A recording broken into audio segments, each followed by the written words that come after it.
one of the things that a lot of people forget is that Jesus really was the most famous homeless person, because when he was preaching, he went from town to town, and he stayed with he was couch basically Jesus was couch surfing.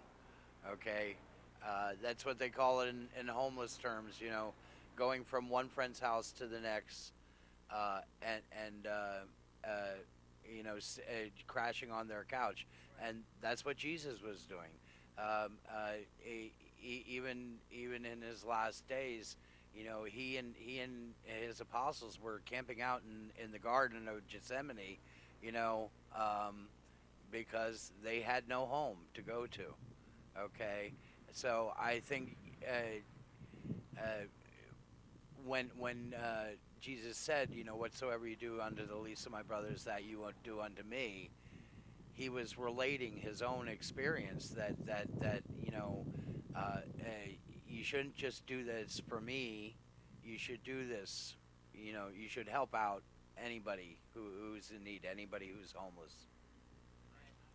Well, part of my situation, how I became homeless in the first place, was I lived in Bucks County for a while. I became a foster kid through verbal and physical abuse through my family, and my parents both have a lot of disorders where it came down to a lot of I remember when I was 14, my dad told me to go take a knife and kill myself because I wasn't wanted.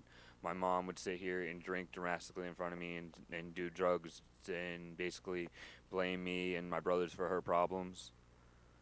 And I was in it. I went into Valley Youth House homeless shelter when I was about 14, waiting on a foster home. I was switched around multiple times. I was also homeless back and forth, couch surfing and all that other stuff at that time too. And I remember when I turned 17, this is where my homelessness really started kicking in. I got tired of being switched around in foster homes. It was enough. I got tired of moving around. So and when I can't even believe I'm sharing this, but when I was 12 years old, well, actually I was 10. I was raped by my babysitter, and so yeah, there's my depression does get bad sometimes, but the thing that I always have to remember is to keep on pushing forward. And you know what? That I learned to believe in God. Even though I did screw up, I did make some mistakes, but I have noticed a lot of people who were in my same similar situation with being abused and stuff are homeless now. I've seen a couple people I grew up with just recently in same situations. It's hard because when you have all that done to you, sometimes you feel like giving up, but you always know that you can't, because there's always a light at the end of the tunnel. It just might be harder to find than normal. That's why I keep on pushing. That's why I go to work every day. And you know what? I work two jobs, luckily, and I'm thankful for it.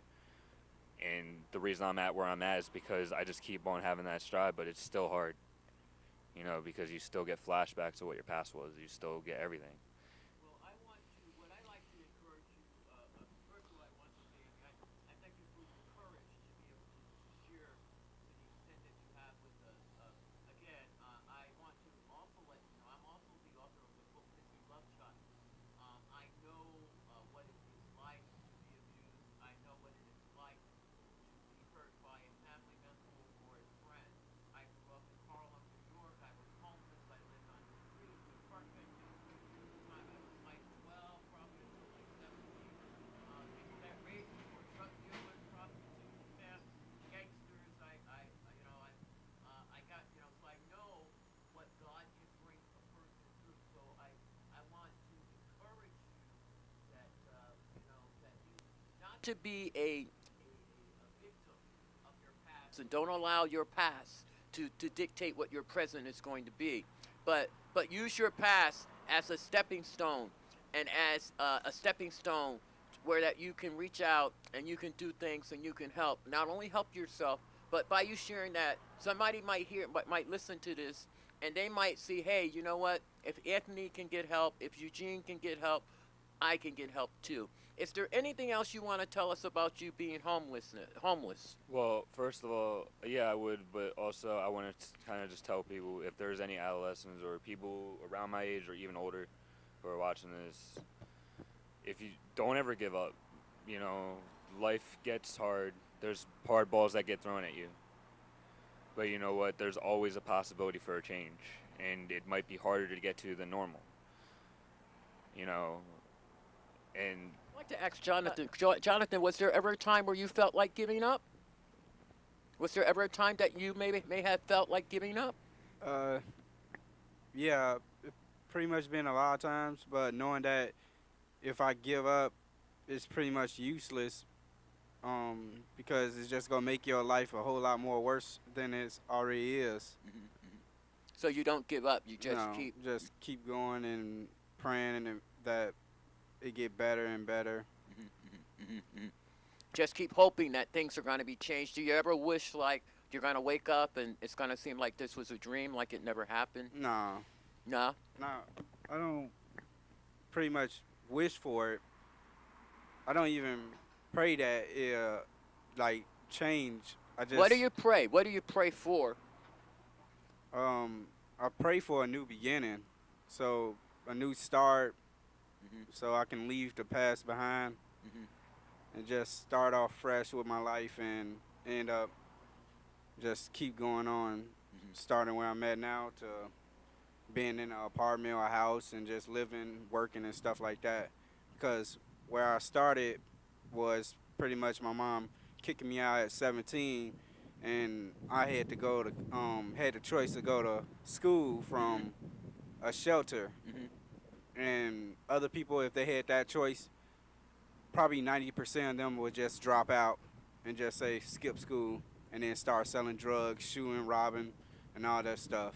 But I just said, ain't no use of doing all that.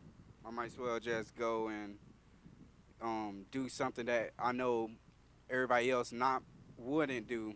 So I just went to school and graduate and then go to college and stuff and just kept moving.